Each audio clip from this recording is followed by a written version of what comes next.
Og med den her. Ja. I'm Maja Brix, and I'm sitting here in my pack-down studio in Copenhagen.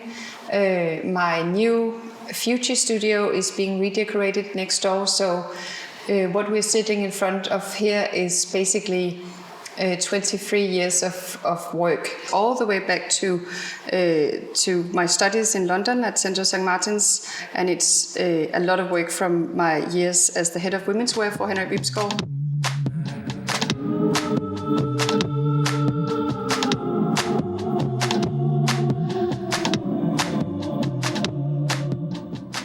My brand is founded on two main values. One is ambitious sustainability, and the other one is strong conceptual design.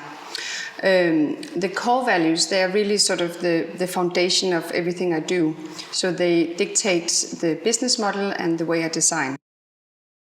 My aim is really, and has been from the very beginning, is to try and make a business model within the fashion industry that allows an environmental difference, but also allows the time and the value that I think the design deserves. And the way I do this is basically by only releasing one style at a time or a series of styles. So I don't work with traditional collections, and I work across seasons. And all of the releases over time, they form a collection. So that's very much in the same way as your wardrobe is evolving. So it's styles being, entering the collection and leaving the collection in a more organic sort of flow. I hit 'em with the, I slap 'em with the heart, I slap 'em with the heart. Oh, let's drink to you. I've made this illustration that somehow to explain how I work. So it's shaped as a house with a foundation and 3 pillars. And then the foundation is basically the main values, that is the ambitious sustainability and strong conceptual design. And then you have the 3 pillars. One is the what I call the core pillar. That is my own releases. Like the first release I did, the suit 1, it's sort of released by numbers, so suit 1, dress 1, shirt 1 and 2 and so forth. And you have the second pillar, which is dedicated design. That is more business to business projects, so that's projects that I do together with, for example, big architects that I'm shaping right now, or it's the uniforms that I did for Årstiderne, that is a Danish organic food distributor. The last pillar is the collaborations that I do, which can be, over the last few years, I've done 2 collaborations with artist Foss and Alexander Torborg, and I've also done quite a lot of costumes throughout the last 5 years, actually.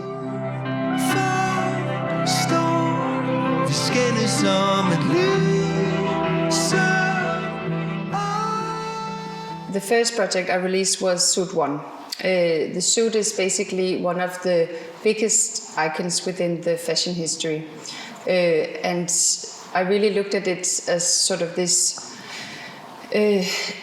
sort of play with the concept of a suit. So I removed, and I didn't really add anything, but I removed a lot of details, which is sort of the traditional details, to see, when is it not a suit anymore. For me, it was also very much a discussion on masculinity, tradition and power, and to sort of make a suit that is modern in the way of being informal suit that is comfortable to wear, but is still at the same time very elegant. I work with it together with a Japanese pattern cutter, and the way they work is very much around movement. The way I work with the actual lines together with these themes, as mentioned, for example, when you take out the shoulder pads and you can see the natural shoulders, or there's no darts in the front of the jacket, so that makes a really sort of strong torso. And when you remove the shoulder pads, that sort of takes a little bit away of that sort of formality of it, but then when you lift up the waist of the trouser, that sort of lift up the torso as well, so you can really build with the whole body language and sort of how you present yourself with working with the lines of the design.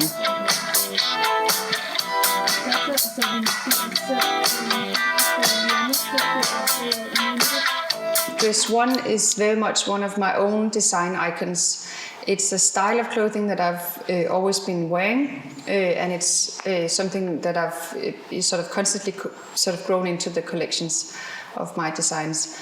It's the one that I've made for my core collection is one size and one shape, and then I make it in a lot of different variations. So it's made in a very thin silk, and it's also made in a very thick wool, and all the different fabrics in between. I would say I think there's maybe 10 different versions right now, and that dress it's a part of just being sort of a play with how function and material interacts. It's a bit of a nerdy sort of play on design, you can say. It's also a style of clothing or type of clothing that has actually been sort of the most provocative in sort of my own work with design, because you're hiding the female body.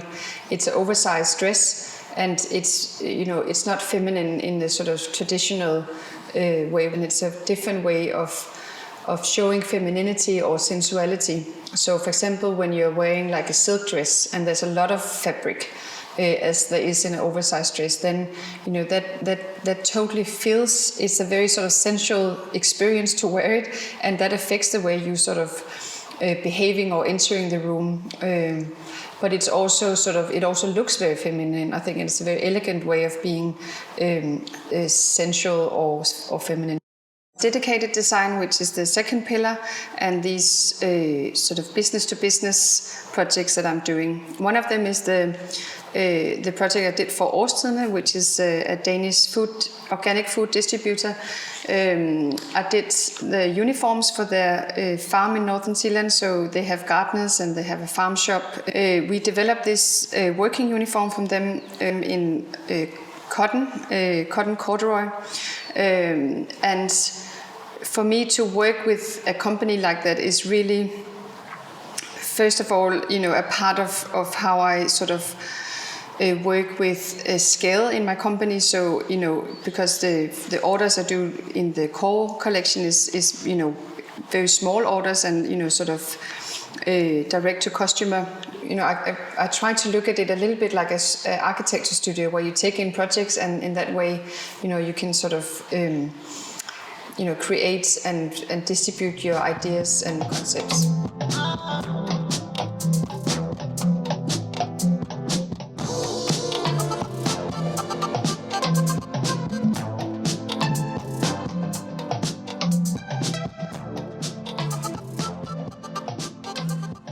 The last pillars is the series of collaborations that I've been working on, which is, first of all, I've done these modern ballet dance costumes 5th year in a row. Last year it was showed at the Skuespilhuset at the Royal Danish Theatre. I also have done a collaboration with Mads Nørgaard, which is basically a redefinition of his classic 101 t-shirt, which has been made for, I don't know how many years it is, but it's probably like 40 or 50 years now. And that is somehow a t-shirt, again, that for me is sort of an icon in the Danish fashion scene. And it's very much also, the way that this one has been released is very much how I'm also releasing things. So there's a big connection in concept with the way that this one has been sort of sent into the world, you can say. But I did 3 variations of this t-shirt, which is basically 3 references into the fashion history. The last couple of years, I've also done collaborations with artist Foss and Alexander Torborg, which is, somehow talking a lot more into a more sort of ceremonial or spiritual way of using clothing, you can say. Alexander, as an artist, is working a lot with faith or belief or religion. And he asked me to do a priest robe. And we did an interpretation of this, which is basically a very sort of poetic and fragile interpretation of belief, you can say. And this sort of interest in that sort of direction of clothing, you can say, I call it spiritual functionalities.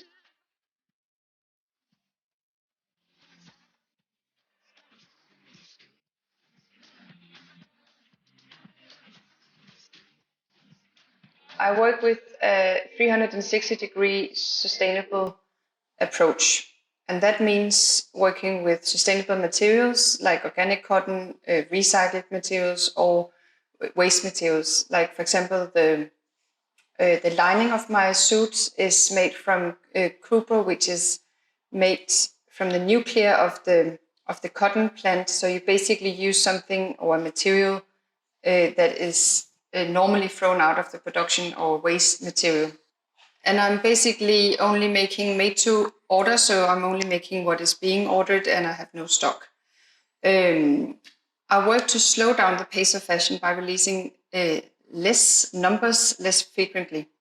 And this is actually what I find the most important part of working with sustainability. So that means, I'm not against seasons as a principle. I'm totally pro-development, pro-innovation, and pro-creativity, but it's basically trying to find the right balance of, sort of creating and innovating and being creative, and then at the same time, it should be in balance with the world we live in. Regarde ça, il y a quelqu'un qui sourit, mon ami.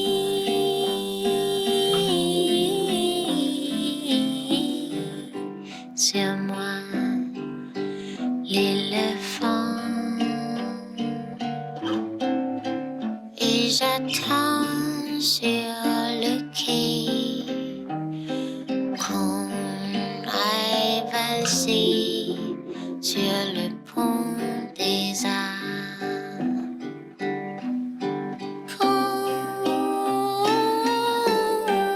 Compte avec moi.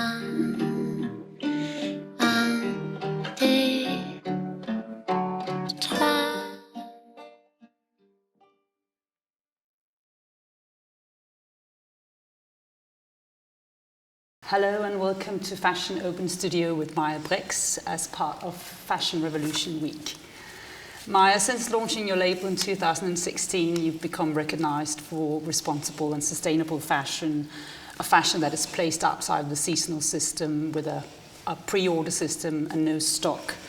And your signature designs are a series of styles such as suits and dresses and scarves and skirts. And you're also known for your artist collaborations with Voss and Alexander Taubel. With us today, we also have Cecilie Thorsmark, who's CEO of Copenhagen Fashion Week, a fashion week that is known for its avid effort to implement sustainability into the wider system of fashion. And my name is Ane Lynge-Jórlen, and I am a fashion scholar and also director of the fashion incubator Designer's Nest. And today we'll dig deeper into your work, MAJA, but we will also be highlighting some of the wider perspectives of sustainable fashion from the perspective of Copenhagen Fashion Week. And we're currently sitting in front of a storage studio space because you will be moving next door in a couple of months where you will open your new studio. And I think it's quite fascinating seeing the volume of years of work behind us, like a still life of archival fashion and sewing machines and fabric and so on. So that's a nice backdrop for this conversation, I think. Before we begin to dig deeper into the theme and the topic of today and Fashion Revolution Week, which is sustainability, I'd actually like to go back to the beginning. I'd like to know why you became a fashion designer. And I'm curious to know whether there was a moment of epiphany where you realized, yes, I want to become a fashion designer. Yes and no. I mean, actually, I would say that I feel like it's sort of, it's not something I've chosen. It's something that just happened. Even, all the way back to my childhood, I was just sort of naturally looking at things and sort of transforming that into clothing. So looking at sort of Lucky Luke cartoons, or my grandparents, like they had this. I have a drawing still at, it's a dress inspired by a ceramic bowl from my grandparents. So in a sort of naturally, I was just sort of looking at the world around me and sort of turning that into fashion. But I'm definitely brought up with a sort of very aesthetic sort of home, or parents who are working with visual. My dad is an architect, my mom is doing ceramics. So it's been natural for me to draw and to sort of to work with that media, or to work in a visual world, you can say. But I think with time, what was really sort of important for me, and what was the main interest, was not necessarily the fashion in itself. It was actually the creative process and sort of this transformation of inspiration of the world around me, and sort of turning that into objects or ideas. And that is really also what is sort of the main inspiration or the main motivation today. So that the creative powers was something that was just natural for you, and absolutely. You transformed your impressions, the imprint of the world around you, using your hands. Yeah, but to be sort of, I think, maybe in the later teenage years and also in my 20s, I think this whole sort of play with your own identity and sort of figuring out who you are as a person is also been a very big sort of, interest. It sounds like, it's quite sort of narrow-minded, you could say, but in a way, that has actually been, a very big motivation, like sort of to explore who you are as a, as gender, or as, what you believe in your values, and to really, in some ways, define myself through this media of fashion, which I really regard as a media to communicate through. That's very interesting. We know each other from a while back because we attended the same secondary school, which was a kind of a special school where we were not just it's a school that was founded on the ethos of student democracy and student engagement. So it was not just, we were sort of, it was expected from us that we would use our voice to address injustice. And I think knowing that, and have known you since we were 16 or 15, I see like there's a clear link with your work today, and sort of that your work today is marked by similar values. Would you say that this schooling or your background has shaped and marked your work as a sustainable designer? Yes, absolutely. Big, absolutely. How? I mean, actually, as you say, the school that we went to particularly was very sort of, it was really sort of asking and demanding the students to sort of look critically at how the whole system of the school was working. How are we going to be taught? How are we going to sort of, were we going to be taught mathematics sort of throughout the whole year, or should it be as a workshop modules? Sort of very looking into the system of that, of what we were doing at the time. So sort of like an awareness. And at this, it was also very socially oriented, you can say, but particularly this thing of being sort of looking into the system. And that is basically very much what I'm doing today. I'm looking at the fashion system and figuring out, can we do it in a better way? That can we design the way we distribute clothes and how we design clothes, and in this whole question of the seasons and how we sort of sell clothes. If we do that differently, does that actually create a better sort of environmental situation, for example? And does it, what does that do to questions of gender and the subjects that we are discussing within fashion? So yeah, it is pretty much mirroring what we were doing at that time. Yeah, I thought so. And just one last sort of question regarding your background. You have a BA in fashion design from St. Martin's in London, and you told me when we spoke about this that at that time when you did your degree there was no focus on sustainable practices or design methodology, and there was like no focus on ethical or environmental concerns at the course. And I find that so interesting because today, the past 10 or 15 years, that has changed within the educational system, and all the graduates that we have coming through Designers Nest, they are all aware of this. There's been a shift, and sort of disregarding the fact that ethical and responsible design was lacking at CSM.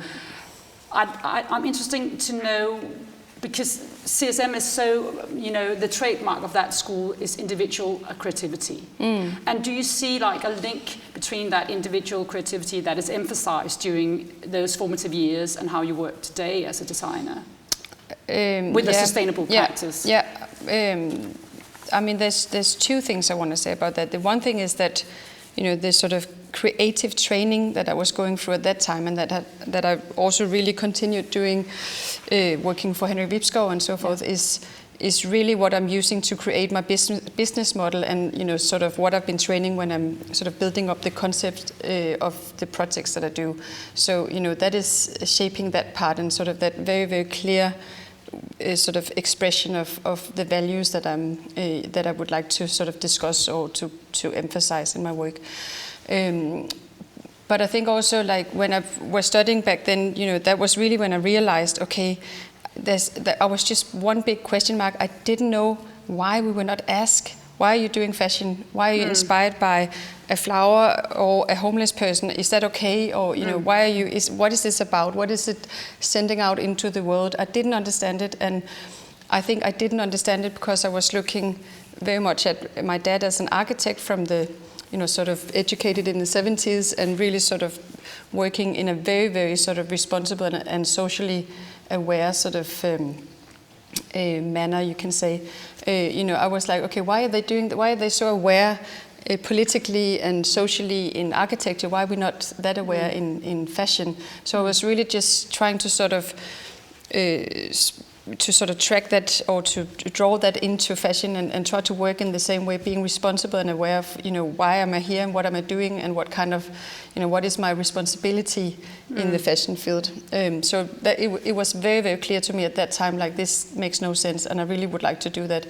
And I'm just really happy to see that it's now, sort of a common thing, not just common, that's what you do when you're studying. You're really looking into, why you're doing it, and, your role in the field and so forth. So that's just great development, I would say. And Cecilie, you've been part of that development as well. You've been part of the fashion industry for 15 plus 10, years. 15 years. Yeah. And so you've also witnessed the change that fashion and the people and the industry, the industry as a whole has become increasingly aware of its impact on the impact on the planet. With you at the helm, Copenhagen Fashion Week is now actively sort of changing or shaping the transformation towards a greener fashion industry. What role, in your opinion, does Copenhagen Fashion Week play in this transition, or the green transition in fashion? Well, I think I can mirror your, story of, being a part of an industry and feeling a little bit perplexed, by, why isn't a fashion week in general, not just Copenhagen Fashion Week, but why aren't fashion weeks more committed to the sustainable development? Or why aren't fashion weeks a part of the discussion? So I think before I joined Copenhagen Fashion Week, I was working at the Global Fashion Agenda, which is an advocacy forum pushing for sustainability in the fashion industry on a global scale. And when the position as CEO of Copenhagen Fashion Week became available, I was, at first I wasn't even considering applying, but then I thought, okay, maybe we need, someone, maybe I should be the one trying to question, what is a fashion week, and what should our, platform look like in the future? Because, and I'm not saying that a fashion week that, embraces creativity and, incredibly talented designers and, and amazing, brand universes isn't fantastic. It is, and I love the creativity that we have at fashion weeks, but I found our fashion week platform to be actually too powerful to not have a voice and to not raise our concerns that we are exposed to constantly in society, in a political context, in many other industries as well. So I wanted to challenge how we were doing business, or how business was being done at a fashion week, and turn our platform, which originally a show platform, an event, into a platform that could potentially drive change in the industry. And I forgot your question. No, that's very interesting. Yeah. Perhaps, sort of connected to what you're saying, how more concretely are you, because I know you have a very ambitious action plan rolled out, but I'd like to know how you think and how you dream that Copenhagen Fashion Week can push for sustainable commitment from the Danish fashion industry. Yeah, so what we essentially did was actually to take on a role that was quite radical, and definitely not the traditional role of a fashion week, because normally when you accept brands onto your show schedule, for example, or if you accept a brand to your, let's take the show schedule. The brands are curated on criteria such as, the brand DNA and the aesthetics, the collections, and so forth. So the fashion, so to say. And I actually wanted to make it a criteria to also to be not just working with sustainable practices, but be very, very, very sustainable. So what we did was to decide to demand minimum standards, that brands comply with minimum standards as of 2023. So we announced it a year ago in 2020, and we chose to have a 3-year period where, from announcing, 18, it's now 18, it used to be 17, but we added another one, but 18 minimum standards that you have to adhere to, otherwise you cannot be a part of our fashion week. So that's like the first entry point, or that you have to make. And then once you can tick off the 18 minimum standard boxes, you're taking onto a point system, which is put into a survey, very technically, but a point system where you have to score a minimum amount of points throughout. It's actually almost 90 sustainability related questions that cover the entire value chain, from strategy over production, design, material choices, work environments, consumer engagement, and also ultimately the show. But 90 questions covering the value chain, where you score points and you have to score minimum. So that's the next step. And if you're not able to comply with the minimum standards or the minimum point score, then even though you have your fashion in place, you actually cannot show at Copenhagen Fashion Week. And I think that's what's been kind of dubbed radical by several both media outlets and other people out there, because it's not what a fashion week normally would do. But I think this is what's actually needed in order to drive change. And I think what's important for me to say is that it sounds like this could have it sounds like a bit of an exclusive approach maybe, and not a very inclusive approach to, but it is inclusive because, as I said, we announced it in 2020. We're doing webinars with the brands that want to be a part of Fashion Week, and we laid out the entire tool, so we full transparency. Everyone can see what's needed by 2023.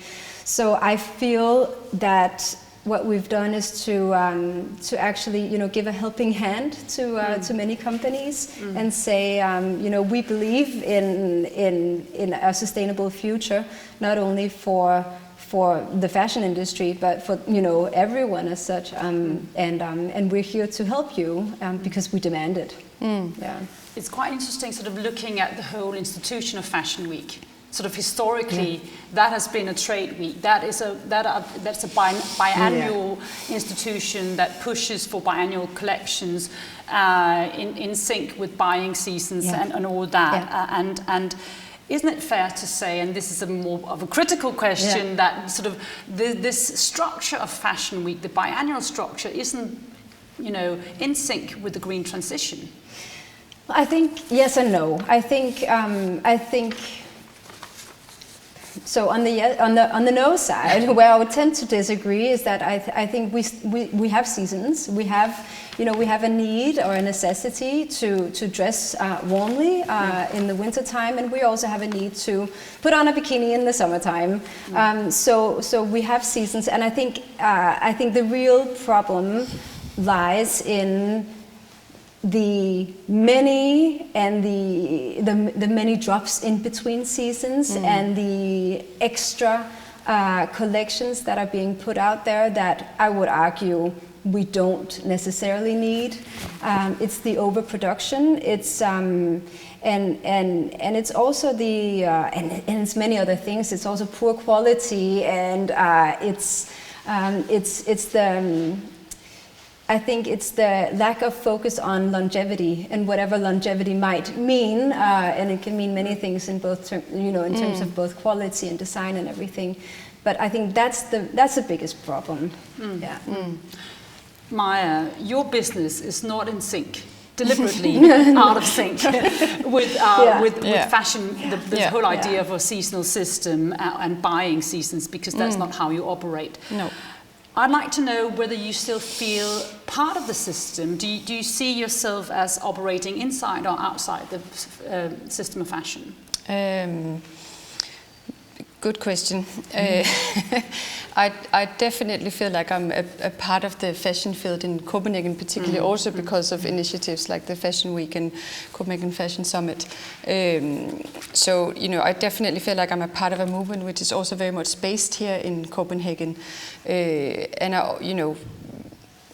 But it's, from a starting point, I was really, feeling like, okay, I'm doing like a parallel this is my own little logic and my own sort of values, or sort of this is my own way of doing it, and I can do it sort of in my own little sort of closed environment, you can say.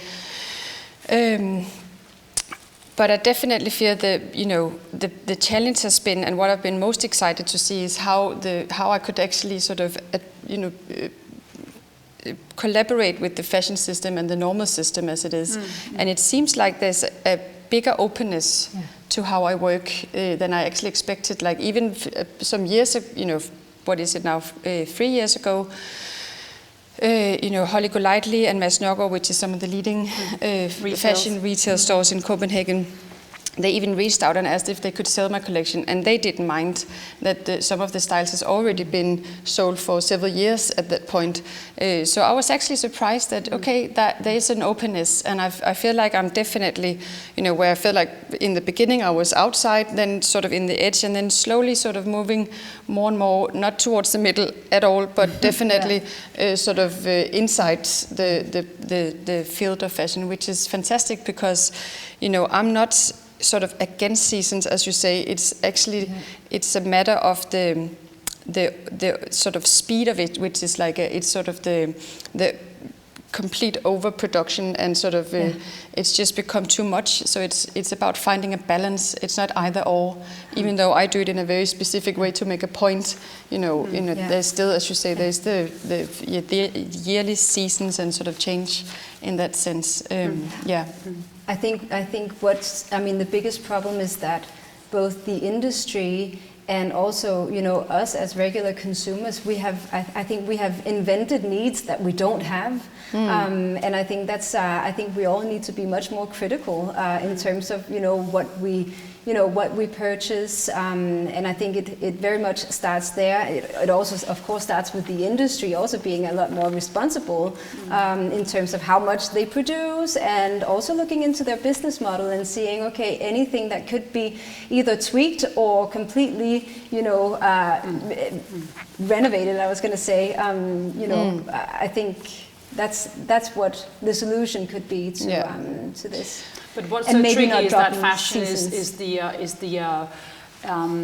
role model of capitalism. I mean, so it's a much wider discussion. But I think what's so interesting is that if we look historically at designers like Martin Margiela and Catherine Hamnett, who was, I mean, what I'm hearing you saying is that you're working to change the system from within. And I think those big names that I just mentioned were also from way back in the 80s trying to do the same, but perhaps differently. And I think it's so interesting to see how change seems to come from sort of a grassroots level.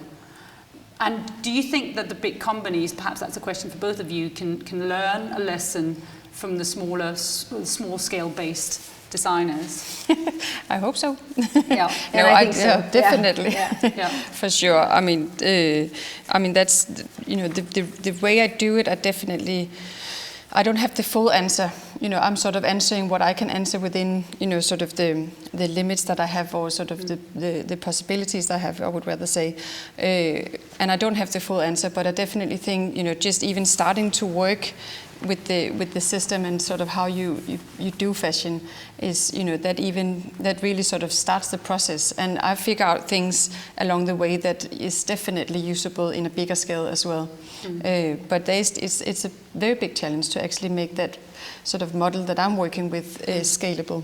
Yeah. And also, I mean, talking about that model, and I don't know if you care to share these informations, but often small-scale designers struggle finding a model that works financially. How do you go about that? Do you have to find other avenues for income, or can you? Would you care to share those? Absolutely. With us? Yeah. No, that's a very big point of how I work, because I actually, again, maybe inspired by my background, but anyway, looking at architecture studios and how they work and how they take in jobs for other companies, so more business-to-business based turnaround, you can say. So instead of just making new and more products and seasons and drops, then I sort of reach out to other companies, like for example the big architects. I'm shaping a collaboration with them right now.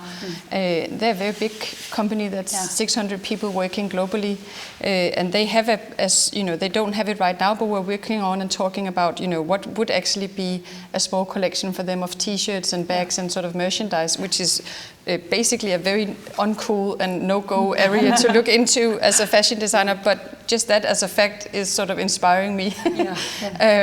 But it's been really amazing to look at these collaborations. Also, I did some uniforms for Årstiderne, which is this Danish organic food distributor, and they wanted to order, I can't remember the exact number, but it was 200 or 300 uniforms for their farm in the north of Zealand, for the gardeners and so forth.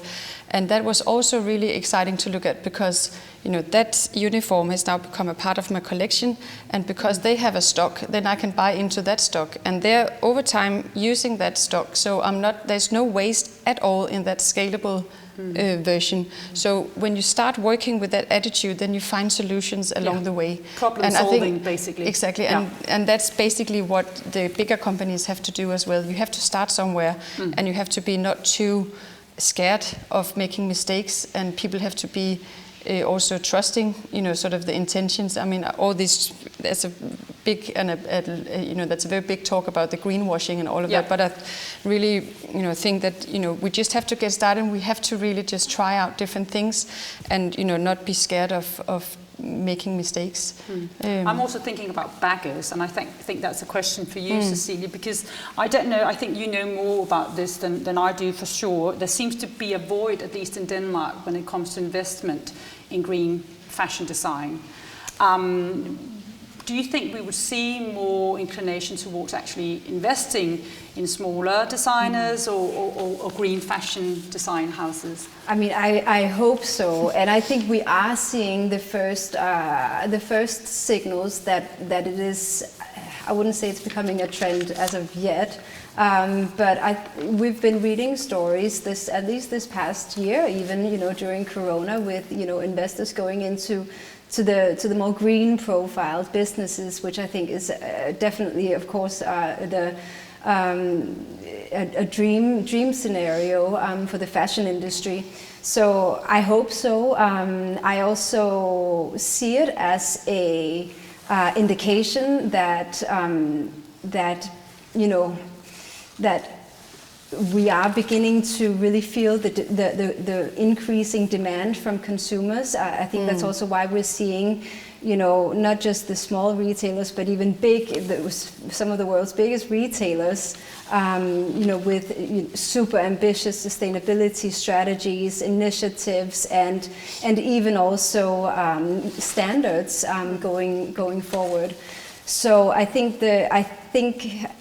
that the market definitely is reshaping a little bit in that area, and I think it's also needed. I mean, you also asked about, you know, the small businesses, and I think that one of the biggest problems right now is that any business from your size to even the small and medium, or the bigger, but the small and medium-sized enterprises, you know, it's more expensive to produce sustainably. It's more expensive to source materials, to get certifications, and I think the incentive structure of the industry, incentive structure of sustainability in general, also on a political scale, is completely. I think it's a big mess. I mean, we have no regulation, and that's not just we have some regulation, but we have a very little degree of regulation in both Denmark, but also globally, of course, meaning that, you know, businesses go to the countries where, you know, there's lesser regulation,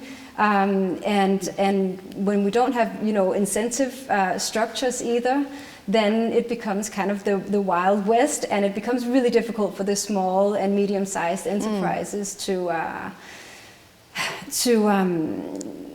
succeed. But I think now that we are seeing an increasing demand for sustainable fashion, I really hope that that's the way out, and we'll be seeing the investors going into that area of fashion more than the conventional unsustainable business models. I think it's so interesting that there has been a shift in Denmark in discourse as to how we address fashion, and that is something that has been led primarily by some fashion scholars, that there's been a move away from focusing on the aesthetics of fashion, the visual playfulness of fashion, and to be more concerned with clothing and garments and their materiality. And fashion for so long has been just considered ephemeral and superficial, and it's a rotten system that is structured on the, you know, change for the sake of change. So while it's crucial that we do change that system, I'm also slightly critical of this over-focus on garments, because I think there can be, and this is a question for both of you, there can be a potential risk in draining the playfulness from fashion if we over-focus on the materiality only, because fashion, we should not forget, whether we like the system or not, but the definition of fashion is also, it's a vehicle to express our, our identity. So, and that is that joyful feature that allows us to express our visual identity. So I'd like to know, Maja, where do you stand in this discussion, clothing versus fashion discussion? Actually, you can say in some ways that my company is a discussion of exactly that in many ways, because I regard myself as a fashion designer, as we said before, as a part of the fashion field and educated within fashion and so forth. And I also see it definitely, or a big part of what I really like about fashion is the communicating part of it, and the fact that it is a discussion that is developing over time. And that is the definition of fashion, that's the styles that develops over time. Whereas if you see at garments alone, it's styles developing with function, you can say. But I'm drawing a lot of references to what you would call this sort of traditional anti-fashion way of making clothing. I use that as a way of making a point of sort of being critical to fashion. But it's not it's not that I'm completely against, or I don't. I think it's really important that we can still play and we can still sort of work with concept and inspiration and so forth. And this whole question even of longevity. You know, I'm wearing right now these tabby shoes from Martin Margiela that most people in industry at least know. They're made in the 80s. And then the most weird, funny, I mean, my daughter called them the cow shoes because they're split toe. We have to show them to the camera. But they are like the most extreme avant-garde shoes, but actually also a shoe that I've been, you know, that has been relevant for like now 40 years, you know, or 30, I don't know exactly the year when they came out. But I think that's a really good example of, you know, that sustainability and longevity is not the opposite of playfulness and of innovation or sort of creativity. I think maybe almost the other way around, like this question now of creativity or of sustainability is actually forcing more creativity and sort of really making also some very, very new expressions.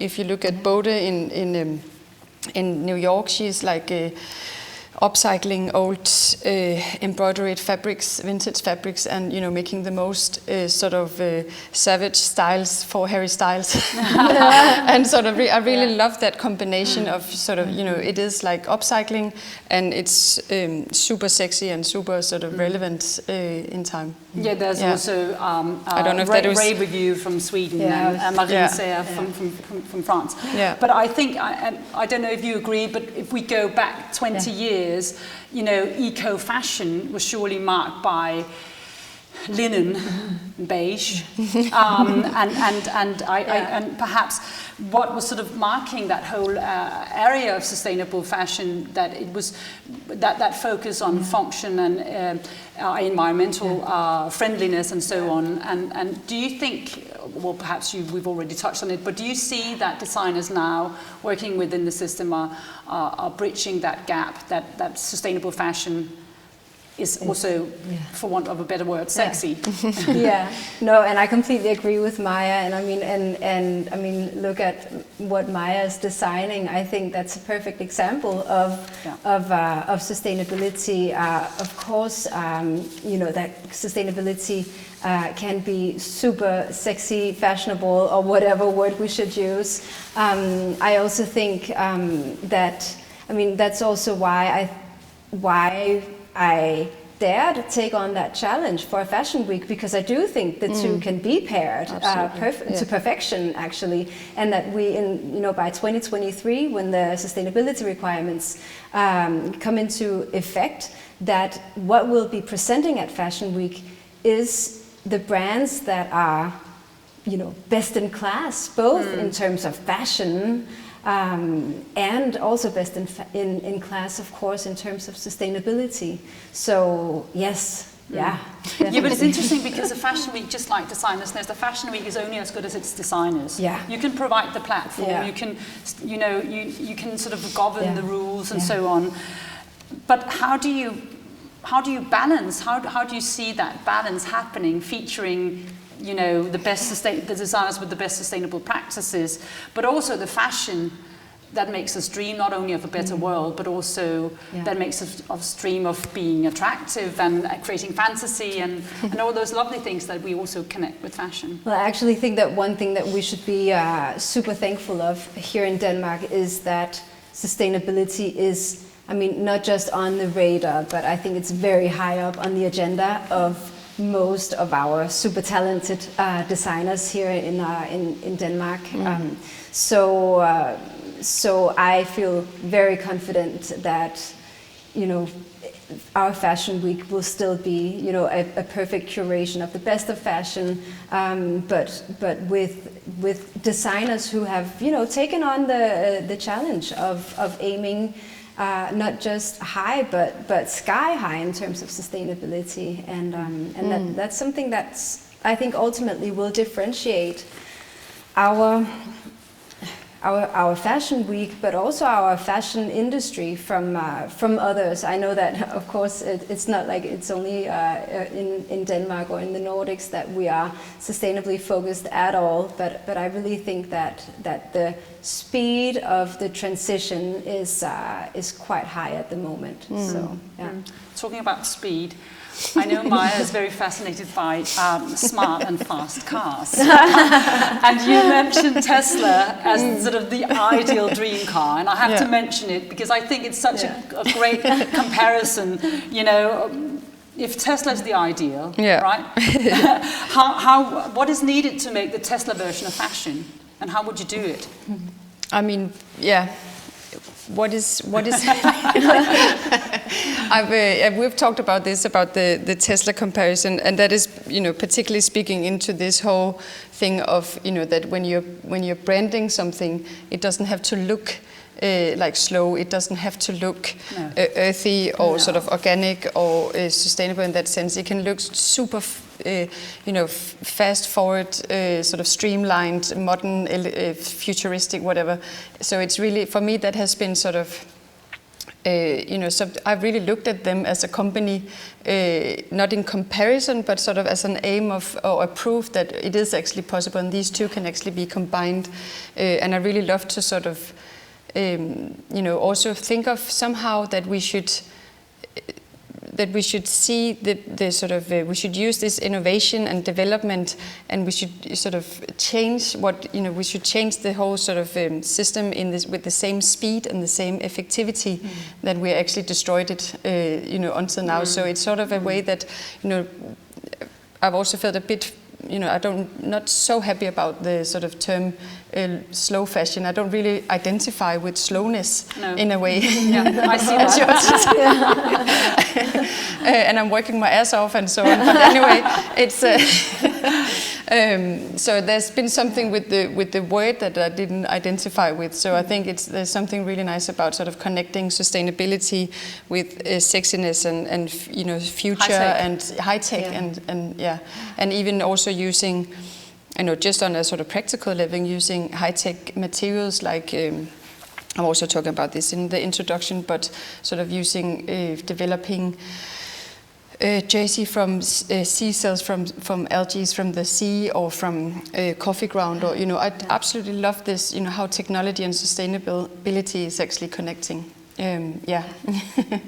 I don't know if that was answering your... I think it was a great note to end on. Thank you both so much for sharing your views, and thank you guys for watching Fashion Open Space, Fashion Open Studio with MAJA BRIX. Thank you. Thank you.